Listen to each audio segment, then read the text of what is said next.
Save किया था ना? मैं सिर्फ इसलिए गया था क्योंकि उसने मुझे कॉल किया, that's it. But listen तो. Save it for someone else. जिंदगी में सेव करना जरूरी है, मगर जब बात पैसों की हो, सिर्फ सेविंग से काम नहीं चलेगा। इक्विटी म्यूचुअल फंड्स में इन्वेस्ट कीजिए और अपने सेविंग्स को आगे बढ़ने का मौका दीजिए। Mutual fund investments are subject to market risks. Read all scheme-related documents carefully. He attempted but failed, aborted. Chinese intrusion into the Yangtse region in Tawang, general Tawang area, say 25-30 kilometers northeast of Tawang. If this is Tawang, then this is northeast, like that. That is still buzzing in our political debate as well as in our minds. What exactly did the Chinese do? What did they want? How far did they come? Where exactly is this place? Why is this important? That's been going on. We've spoken about this. We've written about this. You've seen stuff that I have done, but more importantly, you've seen stuff that our defense editor, Snehesh Alex Philip, has also done. In fact, if you haven't, I'm sharing a link with you. He did another short video explaining the entire Yangtse issue and how this issue came into being. And there, the important thing that he tells us is that Yangtse is a place where the Indian Armed Forces moved in 1986-87 in response to the provocation from the Chinese in Sumduruong Chu. Now, it's very difficult to give you precise maps of that area for the simple reason, one, that these are very high mountains. So, a low-lying area there would be like maybe Tawang Valley, right, which is Tawang Bowl, which is 10,000 feet, the same as Leh, for example. But everything around that and everything between Tawang and China, and Chinese-controlled Tibet, everything is upwards of 13,000 feet. And the areas we are talking about are generally 15,000 feet and above, going up to 17,000. In fact, Yangtse, the particular post we are talking about, might be close to 17,000 feet. Also, although the plateau, the grazing ground, as our External Affairs Minister Jaishankar said in Parliament today, is about 13,500 feet and 100 feet. So everything is very high and everything is marked with ridges and valleys and ridges and valleys, but not wide valleys. So it's a very difficult area to map. Still, see this general map. And this is a map that I picked up from a very old book. This is a book I've quoted from earlier and I showed you. I held up a copy for you also. It's a 1969 book called Himalayan Borderlands by Dorothy Goodman. And this map, if you focus just on the corners, see this mishmash. This map tells you, this is the map drawn from a time when Tawang was not a district. It was a part of Kameng. Now, if you see this, you can see that to the west, Tawang borders Bhutan, right? Then as you go north from there you see the tri-junction between Bhutan, China and India. That is the Tawang region of India.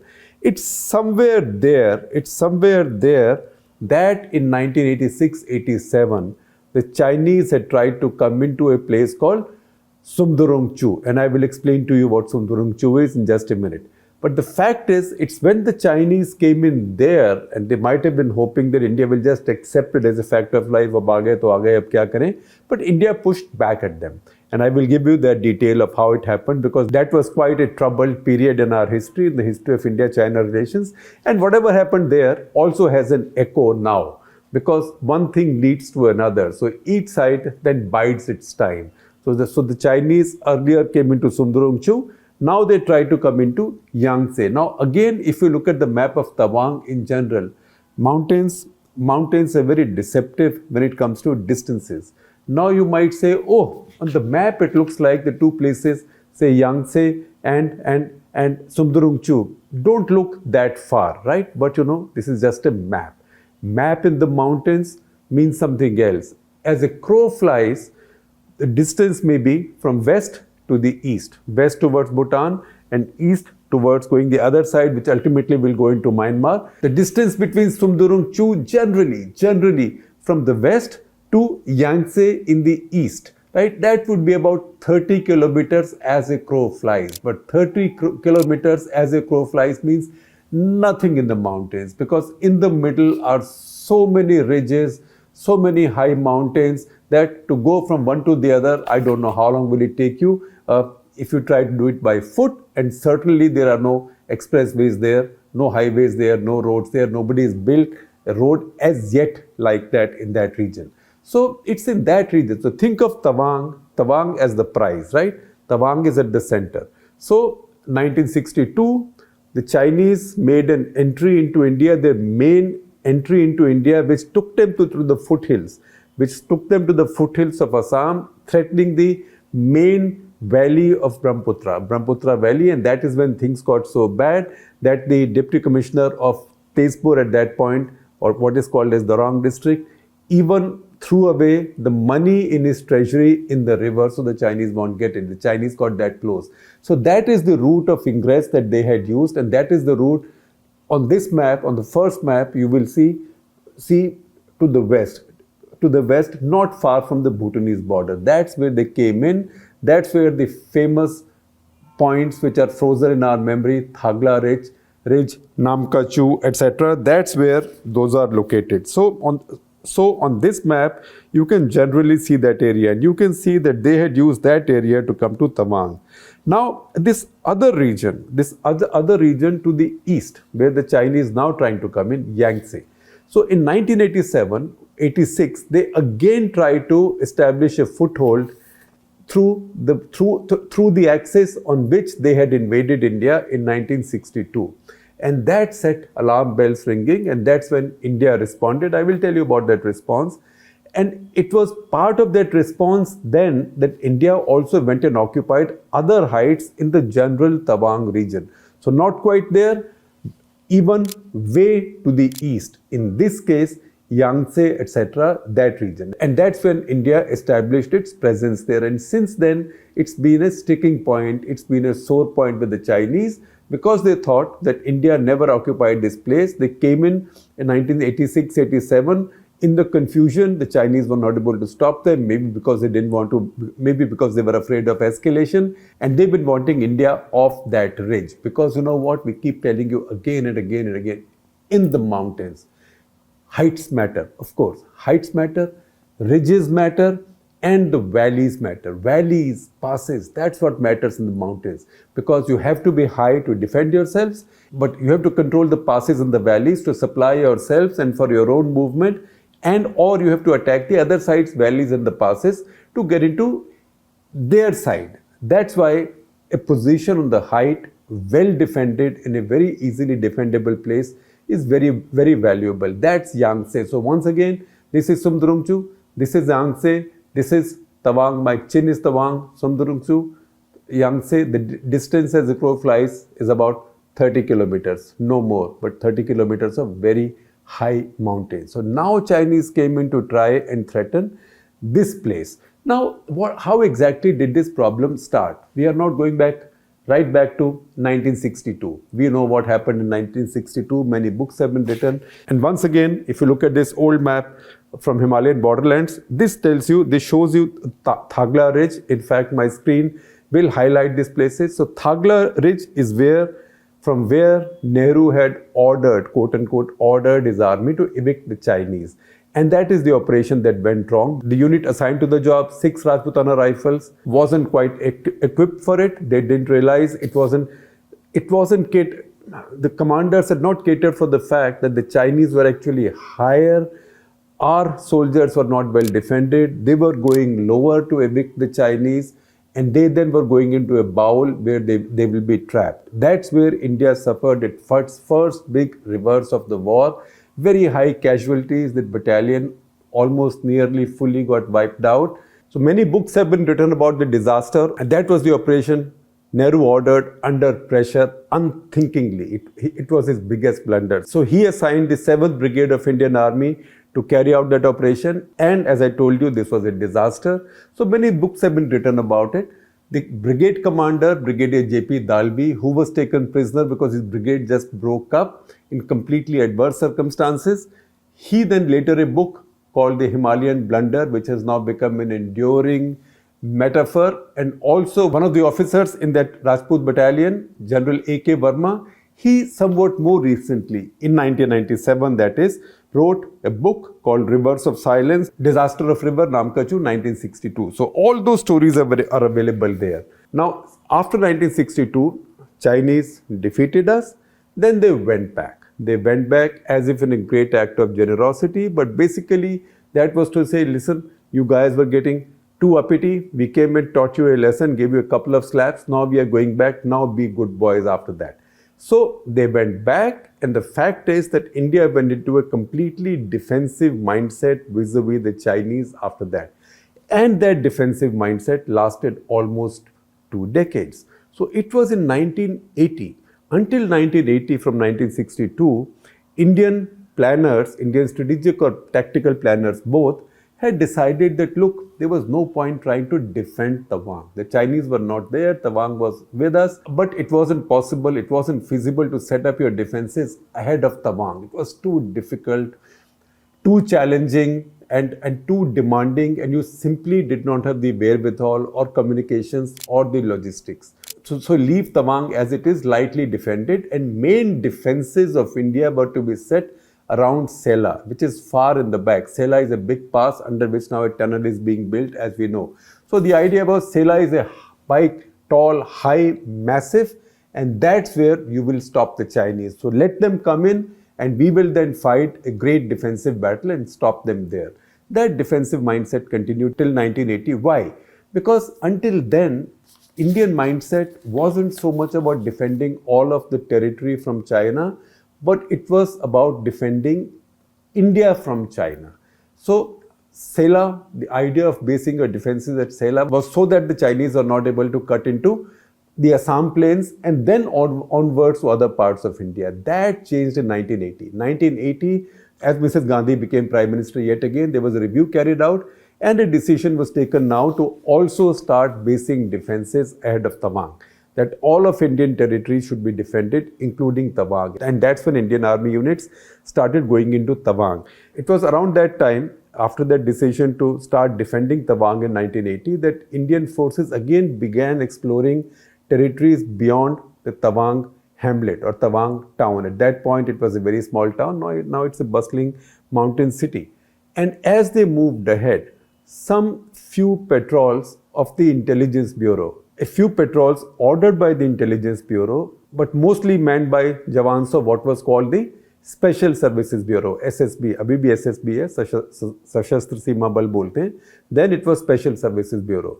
So they were sent to explore areas ahead, and they are the ones who came to this area around the Sumduruong Chu. And that's where they came, and they sort of generally walked around, and then they came back and they set up a small observation post. And then they started coming there. The Chinese were still not coming there. Until then, that area was completely unoccupied by either side. Now, as the Indian patrols started going up, these were not army, I repeat, but they started going up, they set up a little outpost, and then they followed the pattern that they came in during the summer, but winters were very harsh. So they went back during the winter. The Chinese didn't like it. One summer, as the Indian patrol came in, that is in June of 1986, mark these dates very carefully, these will also appear in my screen. June of 1986, they found that the Chinese had come in there, in the same place called Wangdong, the post where the Intelligence Bureau had set up its observation post, that was called Wangdong, in the Sumdurong Chu area. Sumdurong Chu is also a rivulet. Chu generally in Tibetan is a rivulet. So this is all part of the larger Namkachu system. And Namkachu is the river that General Verma refers to as the river of silence from 1962. So that comes in from the west, and then it goes into the general river system of Nyamjang Chu, which I will explain to you in just a couple of minutes. So Indian patrol now found the Chinese were there. They asked them to move. Chinese said, go to hell. They refused to move. As that happened, Indians came back, and India then decided to send more people there. So as more people were sent, they found the Chinese were now present in strength. There were about 200 of them. Now this is not something that India had bargained for, nor did India like it. Because, where is Sumdurong Chu? The Sumdurong Chu, the rivulet goes on a west-east axis and meets into Nyamjang Chu. Nyamjang Chu is also whose tributary Namka Chu is. I mean, these are complicated things, but try and understand. I'm using very simple maps for you. Now, this is a kind of Thagla triangle, because this has Bhutan to the west, Thagla Ridge to the north. Thagla Ridge is the scene of the heaviest fighting in 1962 and the big disaster, the Himalayan blunder, 7th Brigade. That's in the north, and then this is running sort of towards the east. That's why this is still a very important area. So I told you, 1980, India said, all right, we've reviewed our security, vacant area should be manned. Please keep tracking these dates very carefully, because that's crucial to understanding what exactly happened. 1980, first of all, these will appear on my screen. India reviewed security of this area and said vacant area should be manned. 1984 summer, the SSB and IB decided to set up an observation post, active only during the summer. June 1986, Indian Patrol was confronted by 40 Chinese who were building structures at Sumduruong Chu, or the Wangdong observation post, and then there was tension. September 1986, all this is moving very fast. September 1986, as the Indian Patrol again went there, they found that there were 200 more Chinese there. India now lodged a formal protest with the Chinese. Chinese said something to the equivalent of go to hell. As the Chinese built a helipad there and the news came out, India reacted very sharply. Remember, India then had General Krishnaswamy Sundarji as our army chief, and he was given to quite a bit of dash and not taking any nonsense. So he moved an entire brigade of Indian Army. Remember, 1986, what kind of logistics were available? He airlifted an entire brigade of Indian Army to a place called Zimithang. I will just show you another map marking out some of these places generally. So that brigade got in there in what was called as Op Falcon. And that was seen as one of the most dashing things done by the Indian Army vis-a-vis the Chinese. An entire brigade airlifted, and he was helped along by the fact that Indian Air Force had just greatly enhanced its airlift capability, because India by this time had a very strong airlift capability which had recently been inducted. They were IL-76s bought from the Russians. In fact, everything was bought from the Russians those days, barring the Mirages and Jaguars. So IL-76s, 4-engine jet aircraft who could bring your troops and large body of equipment at least to the air base in the back, which in this case would be Tezpur, and then helicopters, including the heavy lift helicopters, Mi-26 Halo. So there were just a few of them, but they could transport a lot of troops in one sortie. So in no time, this brigade formed up in Zimithang, and the Chinese knew that something serious was afoot. Again, not to leave any scope for the Chinese to underestimate India's intentions, Indian Army units moved up to occupy all of the Hathungla Ridge. Now, Hathungla Ridge is ahead of these areas, and it generally goes from 15,000 to 17,000 feet. Because this was now seen, even in the 1980 review, Hathungla Ridge was seen as crucial to the defense of Tawang Bowl. So Indian troops are now gone up there. So where exactly had the Chinese come? The Chinese had come to a place called Le, or Li, you can call it, but in Tibetan, I'm told it's pronounced as Le. The Chinese had come in there, and that is the area which we considered as our own. So if they got in there, we got close there. And as the standoff continued, India did not relent. In fact, it was in that same year, October 1986, that Deng Xiaoping sent out a warning saying that India needs to be taught a lesson. And that warning was conveyed to India by none else than US Defense Secretary at that point. Yet General Sundarji and Rajiv Gandhi's government were not giving up, although they offered the Chinese a solution. And that solution was that this winter you go back from this place. Next summer, we will not come back to this place, which means we would have resolved this as nobody occupying this place. But Chinese said nothing doing, we will not accept it. That is when, while Indian Army was moving up and a warlike situation developed, Chinese brought in almost 8 divisions of their troops in eastern Tibet and a lot of heavy artillery, etc. It looked like war will break out any time. There was a lot of pressure within Rajiv government that maybe General Sundarji was going too far. While all this pressure was building up, General Sundarji did not change anything. April 87 is when the Chinese brought in these new divisions into Tibet. General Sundarji carried out something called exercise checkerboard. Now, checkerboard may or may not have been drawn from Chinese checkers. I don't know. All the Chinese checkers, I believe, has nothing to do with the Chinese or China or the Chinese culture. The game they play is Go. But checkerboard basically meant moving a lot of Indian forces on the borders with China. Now, not all of those were moved. There was a lot of talk. There were some movements, but the rest was psychological warfare. So this carried on, and as this carried on, India also continued to match China move for move. So the Chinese had come to the Sumduruong Chu Bowl. India was on the heights and Hattungla and places around it. India was concerned that the Chinese might presume that the other side of river was their side anyway. So Indian troops crossed the river, went to the other side and set up two posts. These were Jaya and Negi posts. The Chinese responded by coming and setting up a post just 10 to 15 meters away from these posts. And that continues. This standoff continued till 1993. 6 more years after that. That's when Narasimha Rao and his Chinese counterpart signed their substantive border stability arrangement.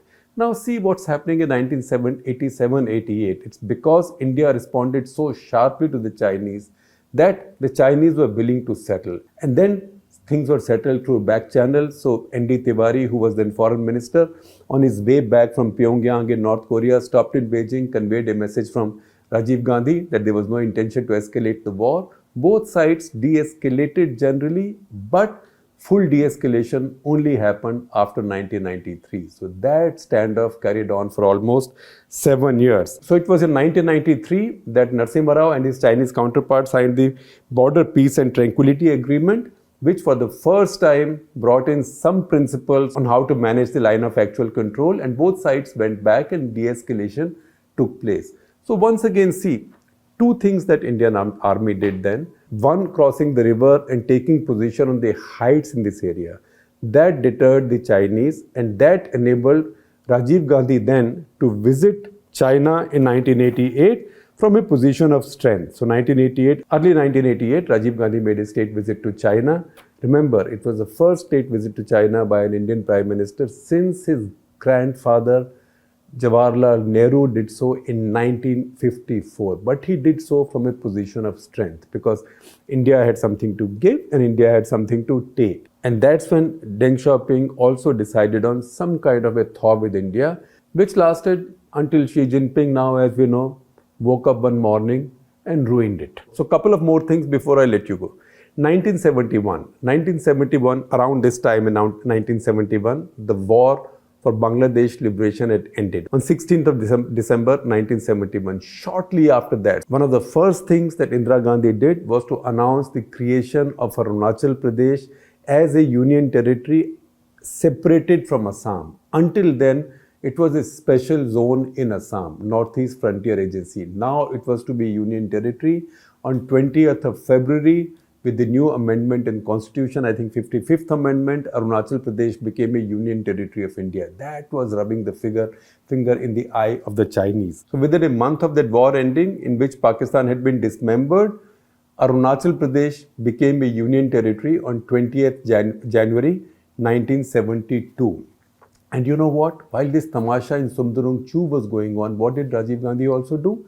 It was on 20th of February 1987, at the peak of the tension when the Chinese had brought in these 8 divisions of troops into eastern Tibet. It was then, at the peak of the tension, 20th of February 1987, that Arunachal was declared into a full-fledged state through a constitutional amendment, I think the 55th. So once again, this idea that India has generally had weak governments is not true. As I've said repeatedly, India has only had one weak government on national security in its history, and that was VP Singh's government. Mercifully, it did not last that long. Now, having said all that, see this map. Once again, map references are very important, and these are general representational maps. These are not to scale, and these do not depict any boundaries accurately, but this is just to give us a visual idea and mental idea of what's what. So if you see this map, you will see the numbers, and if you see the numbers, you will also see the names of the places come up with the number. So see, if you see number 10, that is Namka Chu. That is Namka Chu, where that infamous or sad or poignant battle of 1962 took place. You can see it's far to the west, very close to the Bhutan border. Then you see number 6. Number 6 is Hatungla. That is the ridge India occupied in response to Chinese coming into Guangdong/Sumduruong Chu. Then you see number 5. That is Le or Li. That is the place where the Chinese had brought in their troops and to which India reacted in 1986-87. Then you see number 13. Number 13 is Nyamjang Chu. That is the one that comes from Tibet, and both the other rivulets we are talking about, Namka Chu and Sumdurong Chu, both go and meet the same tiny river.